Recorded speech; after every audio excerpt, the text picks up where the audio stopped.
título da mensagem de hoje é Quando Deus de amor castiga. Sabem, amigos, na cruz Deus manifestou sua justiça e sua misericórdia juntas. Ele foi tão justo que não pode tolerar o pecado.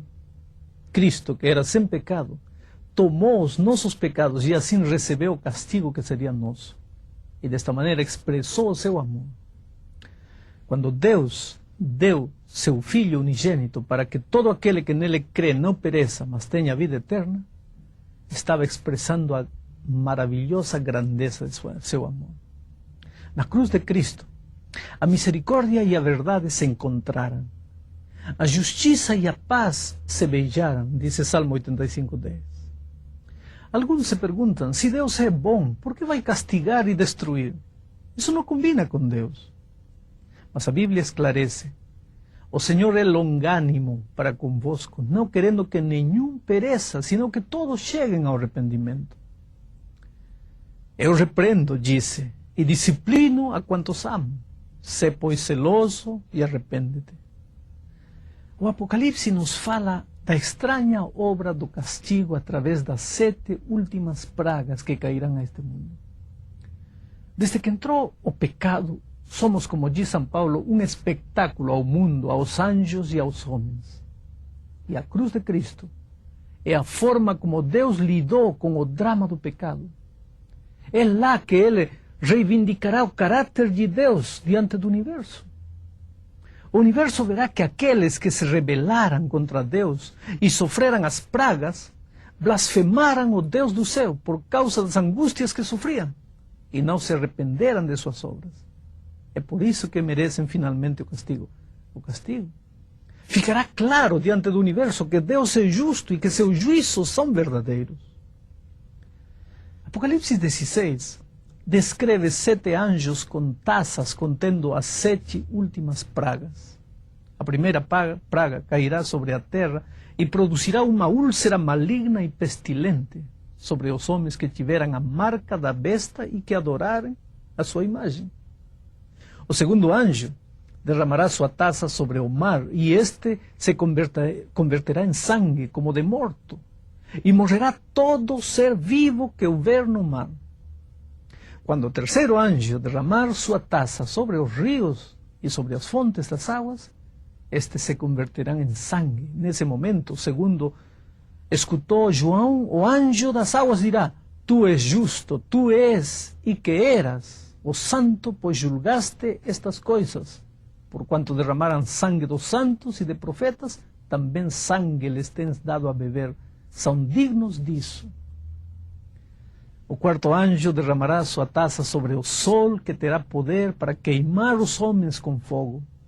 E diz o apóstolo João: Com efeito, os homens se queimaram com o intenso calor e blasfemaram o nome de Deus, que tem autoridade sobre estes flagelos, e nem se arrependeram para dar-lhe glória. O apóstolo João viu que o quinto anjo derramou sua taça sobre o trono da besta, cujo reino se tornou em trevas. E os homens remordiam as línguas por causa da dor que sentiam e blasfemavam o Deus do céu por causa das angústias e das úlceras que sofriam, mas não se arrependeram de suas obras. O sexto anjo derramará sua taça sobre o grande rio Eufrates. A água deste se secará para preparar o caminho para os reis que vêm do Oriente. Então o apóstolo João vê sair da boca do dragão, da boca da besta e da boca do falso profeta 3 espíritos imundos semelhantes a rãs, porque eles são espíritos de demônios, operadores de sinais, e se dirigem aos reis do mundo inteiro com o fim de ajuntá-los para a peleja do grande dia de Deus Todo-Poderoso. Eis que vem como ladrão, diz Jesus. Bem-aventurado aquele que vigia e guarda as suas vestes. Quando o sétimo anjo derramar sua taça pelo ar, sairá uma voz do trono de Deus que dirá: Feito está. Então haverá relâmpagos, vozes e trovões, e ocorreu grande terremoto, como nunca houve igual desde que há gente sobre a terra. Nesse momento, em meio a cenas terríveis, cairá dos céus sobre os homens uma enorme saraivara com pedras de peso de 1 talento, cerca de 40 quilos, imaginem. João declara: os homens blasfemaram de Deus, porquanto o seu flagelo era sobremodo grande. Ah, querido, as pragas expressam a ira santa de Deus para com aqueles que tiveram a marca da besta e sobre o trono da besta o caminho para a batalha do Armagedon, o fim da luta entre o bem e o mal.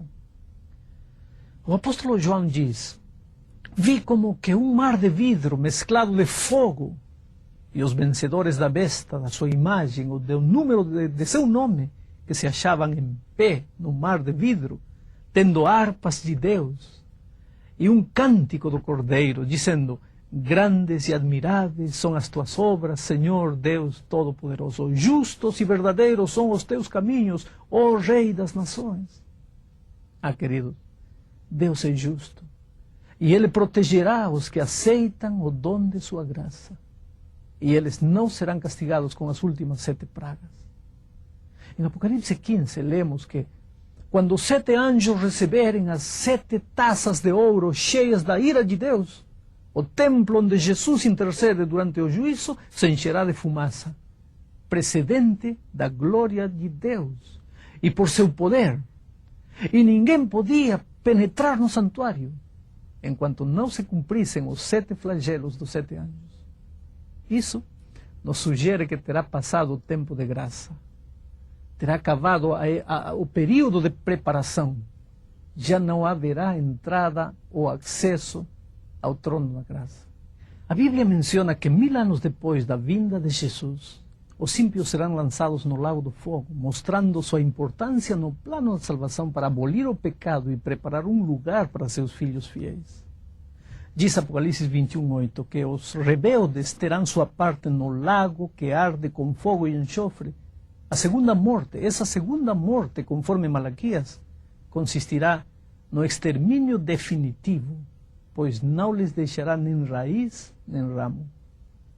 Apocalipse 2:11 revela que só os vencedores em Cristo não sofrerão da segunda morte.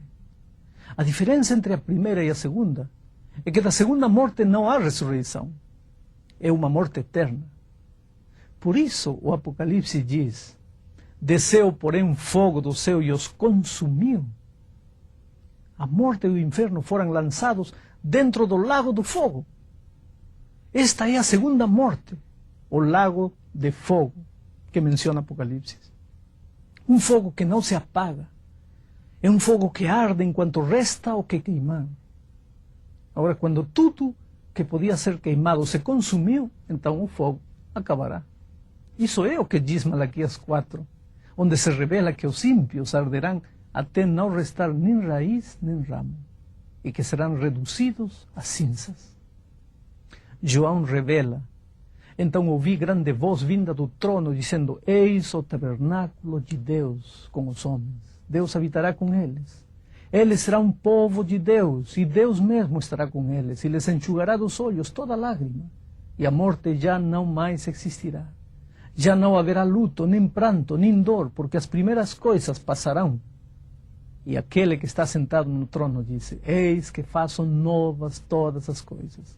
E acrescentou: escreve, porque estas palavras são fiéis e verdadeiras. Oremos ao Senhor para que, amparados na salvação que Cristo nos oferece, possamos participar das bênçãos da vida eterna. Jesus está voltando. Ele não vai demorar muito tempo. Todos os sinais estão se cumprindo. Estamos vivendo em dias culminantes da história deste mundo. Não há tempo para adiar a decisão. Que Deus o ajude a tomar a decisão certa.